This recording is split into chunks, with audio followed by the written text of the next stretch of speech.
Hello, good afternoon everyone. તો આજે આપણે સ્ટાર્ટ કરશું ઇકોનોમી ઓફ ડાયરેક્ટ કોસ્ટ. બરાબર, એ ટૉપિકની આપણે ચર્ચા કરવાના છે, એટલે કે ઇકોનોમિક ઓફ ડાયરેક્ટ કોસ્ટ. ગુજરાતીમાં પણ આપણે એ જ રીતે કહી શકીએ છીએ. તો સૌપ્રથમ એની અંદર આપણને કીધું છે કે અગાઉ જોઈ ગયા તે મુજબ ડાયરેક્ટ એક્ટથી કરકસરયુક્ત ઉપયોગી ખર્ચ ઘટાડી શકાય. એવા છે કરકસર કરીને જે કંઈ વધારે ખર્ચો થતો હોય તેને આપણે ઘટાડી શકીએ, એવું આપણે કહી શકીએ. પરંતુ આપણે જાણીએ છીએ કે ડાયરેક્ટ એક્ટ અથવા કાર્ય પદ્ધતિ સાથે હંમેશા ઇનડાયરેક્ટ એક્ટ અથવા કાર્ય પદ્ધતિ સંકળાયેલી હોય છે. બરાબર, તો આથી તેમાં કરકસર કરવી પણ એટલી જ મહત્ત્વની છે. બરાબર, કરકસર બી આપણે તો કરવી જ પડે ને એમાં. બરાબર, તો વાત કરીએ કે ભાઈ ટૂલ એન્જિનિયરની આથી મહત્ત્વની ફરજ એ બને છે, ટૂલ એન્જિનિયરની આથી ફરજ એ બને છે કે તે એવા સાધનો પૂરા પાડે. બરાબર છે ને, ટૂલ એન્જિનિયર શું કરે કે ભાઈ એ એવા સાધનો પૂરા પાડે કે જેથી ઇનડાયરેક્ટ કોસ્ટમાં ઘટાડો થઈ જાય. બરાબર છે ને, અને ડાયરેક્ટ એક્ટ જે છે એ વધુ કાર્યદક્ષતાથી કરી શકાય. બરાબર, એટલે આ બધી વસ્તુ મેનેજ કરવાની જવાબદારી ટૂલ એન્જિનિયરની હોય છે. બરાબર, એવું આપણે કહી શકીએ.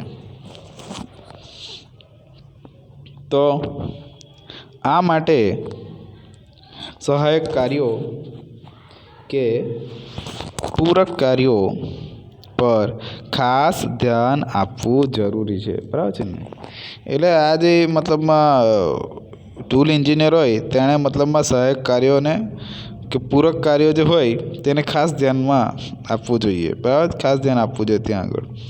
તો સહાયક કાર્યોમાં નીચેના કાર્યોનો સમાવેશ થાય. તો કયું? એક તો આપણે ઇન્સ્પેક્શન પ્રોપરલી કરવાનું. બરાબર, પછી સ્ક્રેપ ડિસ્પોઝલ, જે કંઈ બી આમ કાટમાં એટલે કે આપણે કટિંગ કરતાં કંઈ વેસ્ટેજ જેવું મટીરિયલ બચેલું હોય ને તેનું ડિસ્પોઝલ સરખી રીતે કરવાનું. બરાબર, એ જ રીતે સેટઅપ અને ચેન્જ ઓવર, એવું આપણે કહી શકીએ. એ જ રીતે ક્લિનિંગ જે છે એ પણ વ્યવસ્થિત હોય તો એ આપણે કરી શકીએ છીએ. એ જ રીતે મેન્ટેનન્સ, અપકીપ એન્ડ રિપેર્સ, બરાબર છે, એ બધી વસ્તુ આપણે કરી શકતા હોઈએ છીએ. રાઈટ. ત્યારબાદ વાત કરીએ તો ઇન્સ્પેક્શન. તો ઇન્સ્પેક્શનની અંદર આપણને એવું કીધું છે કે ભાઈ રાઈટ, તો ઇન્સ્પેક્શન માટે એવું કીધું કે પ્રોડક્શનમાં ઇન્સ્પેક્શન માટે મોટા પાયા પર ગેજીસનો ઉપયોગ થાય છે.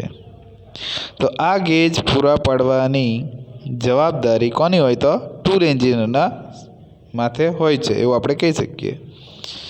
તો ગેજીસના વપરાશમાં પણ આપણે ટૂલિંગ માટેના કરકસરના પગલાં જે ડાયરેક્ટ કોસ્ટ ઘટાડી શકે તેવા અપનાવવા જોઈએ.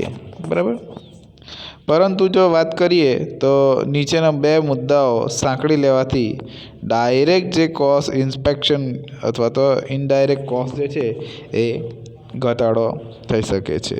બરાબર, કેવી રીતે? તો એક તો આપણને એવું કીધું કે ભાઈ જ્યારે મશીનિંગ ક્રિયા થતી હોય ત્યારે પ્રિલિમિનરી ઇન્સ્પેક્શન કરી ઓપરેટર ઇન્સ્પેક્શનનું બર્ડન ઘટાડી શકે છે.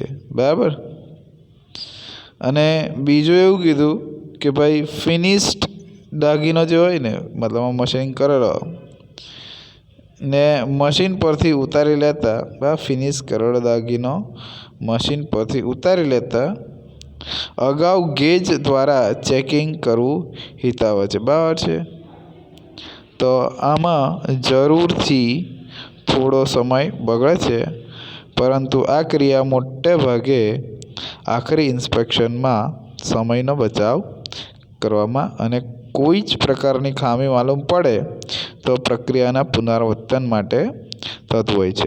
એટલે એના દ્વારા મતલબમાં થતા સમયનો બગાડ પણ આપણે અટકાવી શકતા હોય છે. બરાબર. તો આ એક ખૂબ જ મોટો ફાયદો ગણી શકાય. બરાબર. ત્યારબાદ વાત કરીએ તો સ્ક્રેપ ડિસ્પોઝલ. બરાબર છે.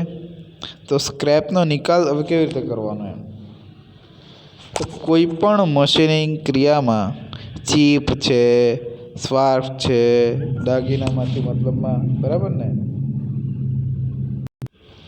બરાબર. તો કોઈ પણ મશીનિંગ ક્રિયામાં ચીપ, સ્પાર્ક, દાગીનામાંથી ખૂબ જ મોટા જથ્થામાં છૂટી પડે છે. બરાબર ને. તો આ ચીપ ગરમ હોય, પછી ધારવાળી બી હોય, ગૂંચળાવાળી, ને કંગરીવાળી હોય, તો એ આકારમાં કે નાના નાના ટુકડામાં હોય. બરાબર છે ને. મશીનિંગ કરે એટલે થોડું આમ તેમ પેલું પડે ને એ રીતે. તો તેને દાગીનાથી છૂટા પાડી મશીનમાંથી દૂર કરી યોગ્ય જગ્યાએ લઈ જઈ સંગ્રહ કરવામાં જો કાળજી લેવામાં નહીં આવે તો શું થાય, તો સારો એવો ખર્ચ અને હાનિ થાય છે. પણ એને આપણે ધ્યાનમાં લઈએ ને સરખે ત્યાં ગોઠવીએ તો સારું છે. બરાબર, આપણે કહી શકીએ. તો સ્ક્રેપના નિકાલમાં આથી બે મુદ્દા તરફ ખાસ ધ્યાન આપવું જરૂરી છે. કયું? એક તો કીધું કે ભાઈ સારા દાગીનાથી ચીપને છૂટી પાડવાનું.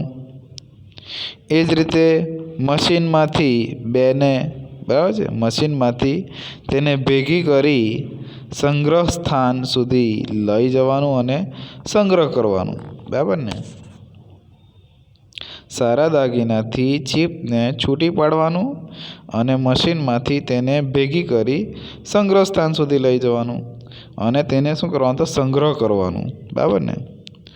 તો સારા દાગીનાથી ચીપને દૂર કરવા જુદી જુદી વ્યવસ્થા જોવામાં આવે છે. બરાબર. તો આપણે કહી શકીએ, દાખલા તરીકે અહીંયા આપેલું છે આપણને સારા મશીન માટે કેવી રીતે સંગ્રહ કરી શકીએ છીએ. કે એક તો આપેલું કે ભાઈ બંને માટે અલગ અલગ વહન માર્ગની વ્યવસ્થા. એ જ રીતે નાના પ્રમાણમાં માણસ દ્વારા ચીપને સતત દૂર કરતા રહેવાની વ્યવસ્થા.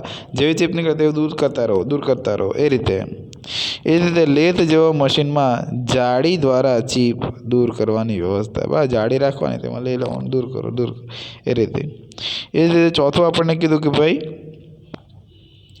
મોટા પાયા પર જ્યાં ચીપ દૂર કરવાની હોય તેવા પ્લાન્ટ્સમાં મિકેનિકલ કન્વેયર, બરાબર, કન્વેયર બેલ્ટ ઉપર બેસીને નીકળ્યા કરે, જ્યાં સુધી આપણે મોકલવા હોય ત્યાં સુધી એ જ્યાં કરે.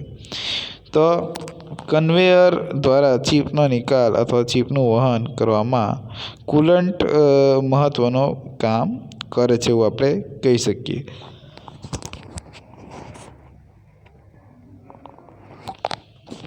તો આપણે અનકન્વેન્શનલ મશીનિંગ પ્રક્રિયાઓમાં પણ એ મુદ્દો જોયો, જ્યાં ડાઇલેક્ટ્રિક માધ્યમ, ઇલેક્ટ્રોલાઇટ વગેરે ચીપનું વહન કરવાનું કાર્ય પણ કરે જ છે. બરાબર. તો આમ દાગીનામાંથી છૂટી પડેલી ચીપને ડબ્બામાં વગેરેમાં ભરીને ટ્રક કે મોબાઈલ દ્વારા, બરાબર છે, ટ્રક કે મોબાઈલ કાર દ્વારા બિનમાં સંગ્રહ કરવામાં આવે છે. બિનમાં સંગ્રહ કરી લેવાનું. તો ચીપના મોટા મોટા ગૂંચળા હોય તો તેને કસરમાં તોડી સંગ્રહ કરવામાં આવે છે, જેથી જગ્યાએ બચાવ થાય છે. રાઈટ, એવું આપણે કહી શકીએ. ત્યારબાદ આપ્યું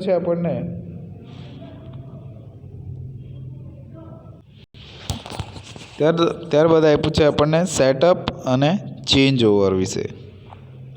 તો એની અંદર કીધું છે કે ભાઈ કેટલીક વાર ખાસ કરીને લોટ એટલે કે પ્રોડક્શનમાં સહેલાઈથી વાપરી શકાય. બરાબર. સેટઅપ અને ચેન્જ ઓવરમાં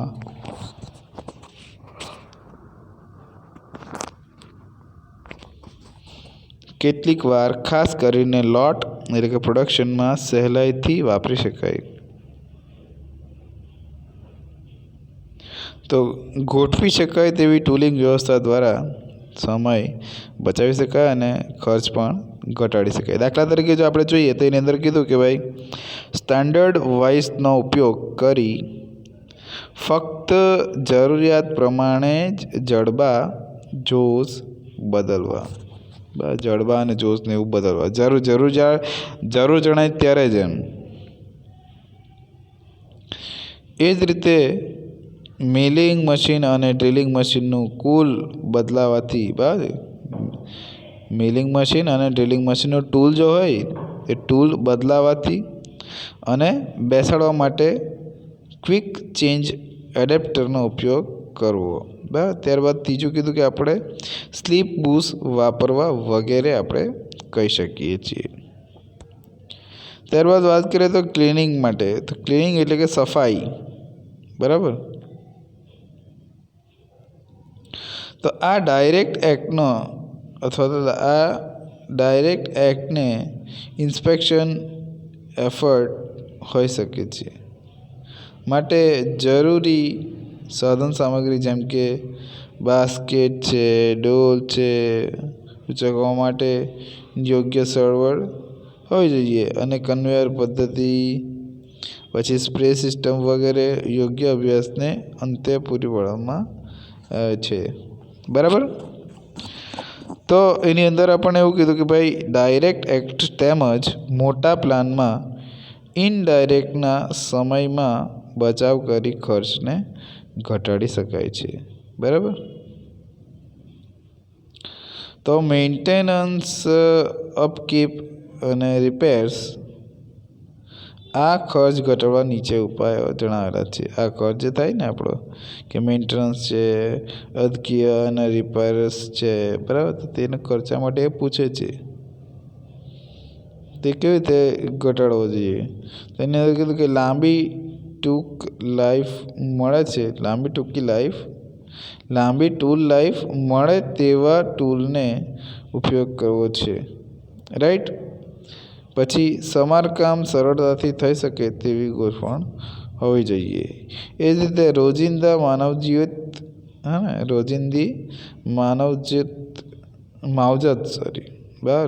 માવજત માટેની સગવડતા પણ પૂરી પાડવી જોઈએ. બરાબર. ત્યારબાદ કીધું છે કે ભાઈ લાંબી ટૂલ લાઈફ મેળવવા માટે યોગ્ય ટૂલ જેમ કે material, geometry, tool holding, coolant, cutting parameter વગેરે ચેક કરી લેવા અથવા તો પસંદગી કરવી જોઈએ. બરાબર છે. તો આ જ રીતે સમારકામને સરળ બનાવવા માટે ભાગ સહેલાઈથી દૂર કરી શકાય છે. બરાબર. ભાગને સહેલાઈથી દૂર કરી શકાય. તો રિપેર કરી શકાય અને ફરીથી બેસાડી પણ શકાય છે. તો બદલી પણ શકાય. તો જે જરૂરી છે. દાખલા તરીકે આપણે વાત કરીએ તો બ્લાઇન્ડ હોલ કરતાં થ્રુ હોલમાં તે બટન દૂર કરવું સરળ છે. બરાબર છે. એ જ રીતે જીગ પ્લેટના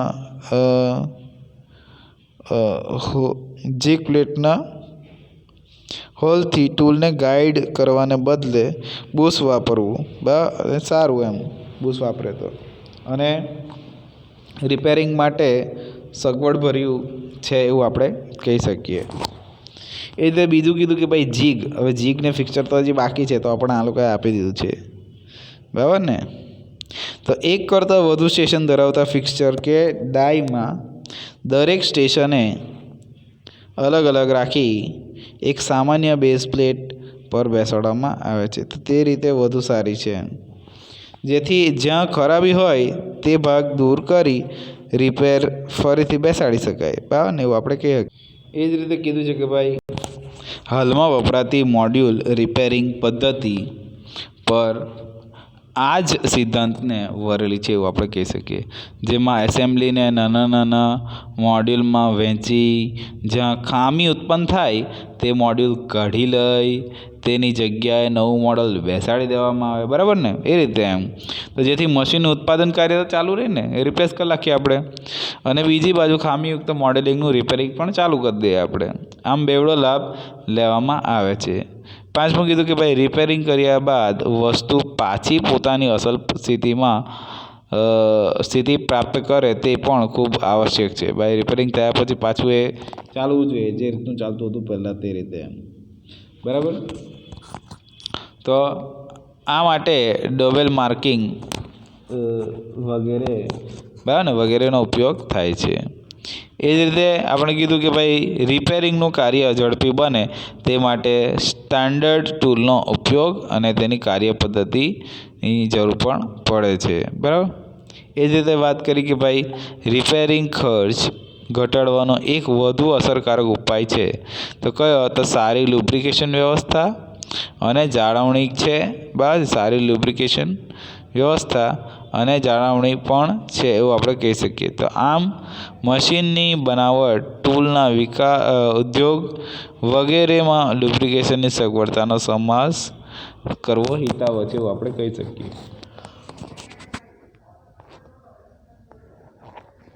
રાઈટ? અને તે ભાગોનું આયુષ્ય વધારે છે અને સારું પરિણામ લાવવા મદદ કરે છે અને રિપેરિંગ ખર્ચ પણ ઘટે છે, રાઈટ?